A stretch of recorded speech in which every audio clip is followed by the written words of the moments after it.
Okay, this is my attempt to change the EGR on this 5.8 liter 351 Windsor. It's a 1986 Ford F150. In order to get to it, I'm going to lift off this hub first and then I'll show you where it's at.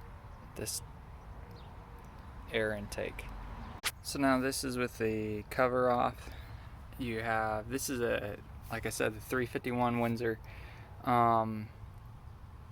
And it's a 1986. So I pulled off the top, set it off the side. There's kind of the other pieces. If you come around here on the back side, back here, there is your EGR sensor. I didn't see anyone else making videos on this, and I'm not like a professional mechanic, but I do work on my own vehicles when I can, and that's going to be right there. And my pickup's just been having a hard time starting up, so I was just going to show you guys. That's where it's at. Now, unfortunately, I don't really have the camera set up. I'm going to just shoot this in stages, but I'll just kind of walk you through. But it looks like on the sides of these, there's a bolt right there, and there will be another bolt on the other side that are kind of holding that thing in. Normally, they say these things are pretty stiff, so we'll just have to take it a step at a time. So it was 9/16 and a 1/2 inch bolts. 1/2 inch was on the left side, 9/16 was on the right side. And the nuts in these are supposed to just come off, and you're not supposed to take out this part. But unfortunately, I couldn't get it undone without undoing this, so that's just what I had to do. Now I'm going to pull it off, and I'll show you what it looks like on the inside of it. So this is the original one. It's actually not too bad. There's been some, but if you see like all that carbon and everything built up around it, especially around where the nuts are supposed to be, it's pretty bad. I was just having problems starting up, and this truck has been sitting in a field for 10 years, hence rats made nests behind the sand. I've had to clean that out, but I need to seek to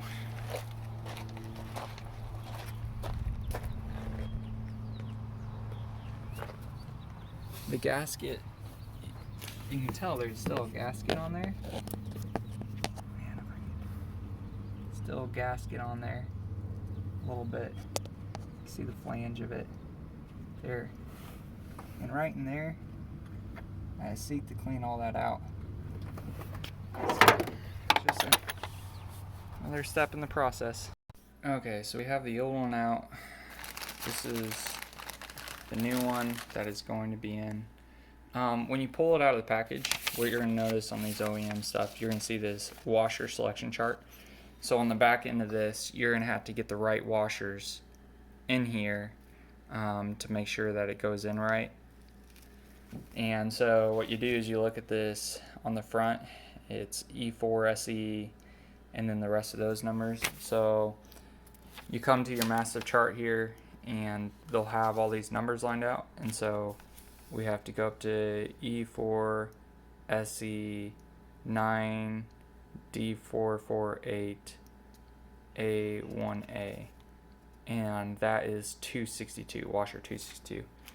So then on the back of your washers, you're going to see like there's the number like 274.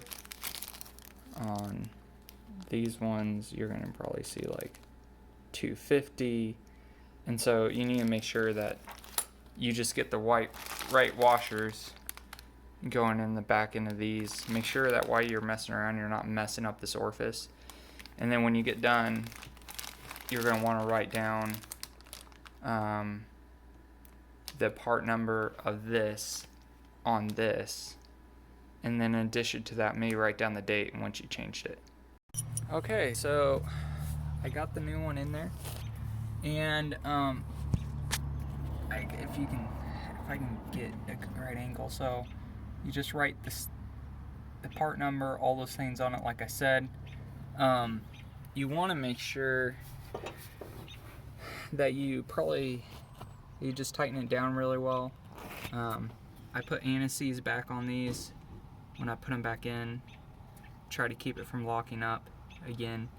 And that way, maybe if the next guy does it, it doesn't take so much work. But yeah, so make sure you do that. When you're putting it on, what I did on the gasket part, so here's like the old gasket, take for example. On this old gasket, what I did is I just put some, I just put super high tack gaskets, just mostly just for a little bit of adhesive, and I just barely dabbed it around where the portholes were going to be for the screws. So when I put it back on, there, the gasket wasn't falling off. And I tried to do the instructions. The instructions recommended that, getting some kind of tack or something in there just to hold it. You don't want to put you don't want to make a gasket, but you just want to use it as a little adhesive, just a dab, just to hold that gasket on there right. When you're screwing this back in, just do it hand tight, and that should be it. I'm just gonna reinstall the rest of this. Like I said, this is the 351 Windsor, and I haven't ever seen anyone do it when it's on the back side like this. Normally it's like on the sides, especially on the V6s and stuff like that, but hopefully this helps. And yeah.